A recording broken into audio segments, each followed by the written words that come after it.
Have you ever felt? Are you listening? Damn.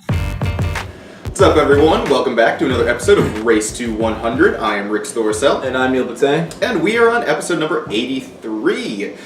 And some news broke this past week. It's an odd story. Shaking my head in disbelief. One back from the 70s, was it? Or the 80s? 1981. 1981. Many of you may remember, we don't, we weren't born yet, but there was an assassination attempt on President Ronald Reagan by Mr. John Hinckley Jr. And he tried unsuccessfully to shoot the president, fired 6 bullets, ended up critically wounding a Secret Service agent, causing permanent brain damage, and hitting Mr. President Reagan in the process. Yes. So, what happened afterwards was this weird circus event. Rick's brought up an interesting point today. We were under the assumption that John or James Hinckley? John. Okay, Hinckley was in prison for the last 35 years. However, he was not in prison. He was found not guilty in trying to kill former President Ronald Reagan. He was found not guilty. And he was sent to a psychiatric ward. Yeah, so there was the caveat. He was found not guilty by reason of insanity. So they claim that he was insane. Which removed the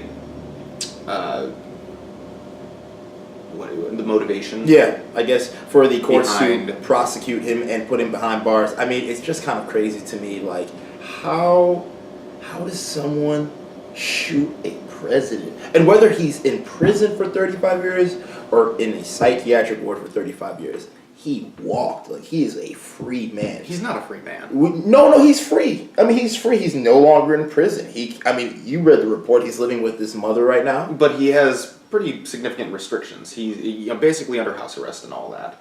I mean, he's not in a facility that is owned by the government anymore.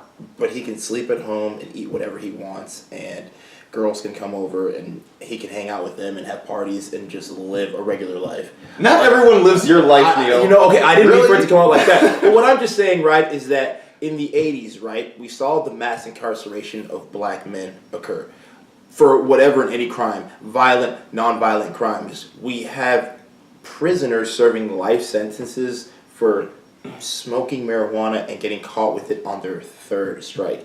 So again, I've been saying for the entire time we've been feeling Race to 100, there is a racial disparity within our criminal justice system. Ignore the disparity even. Our criminal justice system is just effed up on many levels. Especially when it comes to mental health. Exactly. And here is a prime example of what I've been talking about. Yes. The effed upness of our criminal justice system. I mean, this man, and I can't imagine if he wasn't a white guy that this would have been treated in the same manner. It's difficult for me to try and reconcile that, but hindsight's 20/20. Like bring out the whole, you mean to tell me memes that a black guy can get caught with marijuana and serve a life sentence, but a white guy can shoot a president and walk after 35 years? Because you know what's going to happen, Ricks. He's going to write a book about it. He'll get some help from his mothers and people around him. He'll make a bunch of money off of it. He'll get interviews. He'll get publicity. And we'll just pretend like after 35 years, like it never happened. Like this guy shot a president. He is dangerous to society.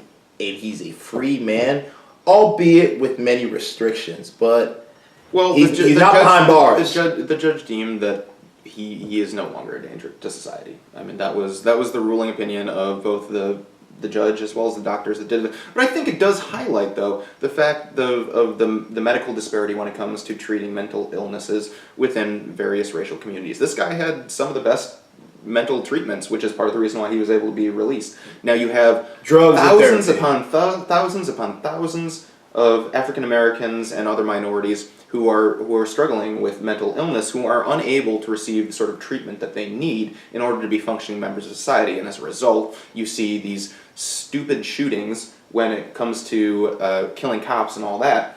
And if there was the allocation of resources, if there was the just distribution of resources equally to all racial groups, and the intention then I think that you would have significantly less issues when it came to some of these more violent, heinous, and unexplainable crimes.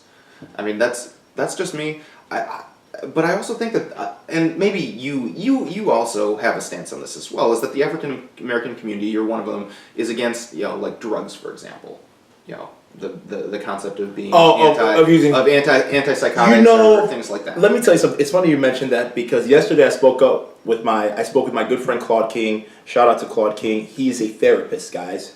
Not a psychologist, but a therapist. He's going to be on season 2 of Straight Up. Yeah, so make sure you guys look out for that. One. You know, I had to talk about my baby before we continue talking about this. But he was like, because you know me, I'm very against the whole using drugs as treatment. So I guess there's this kind of there's this idea in the black community where we don't need therapy. Just pray on it, and God will help you.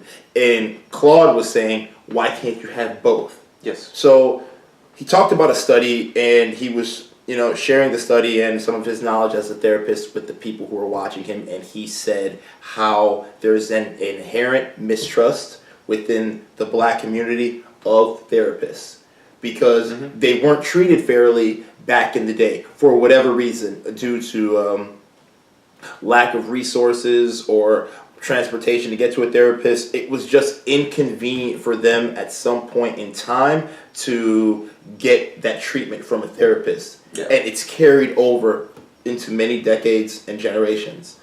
And as a therapist himself, I think he's just trying to kind of clean all of that mess up. So I guess I'm not against therapy like I used to be within the community. I am. I just, again, the whole thing with the psychotropic drugs is just something that I don't necessarily support, but we don't have to really get into right now.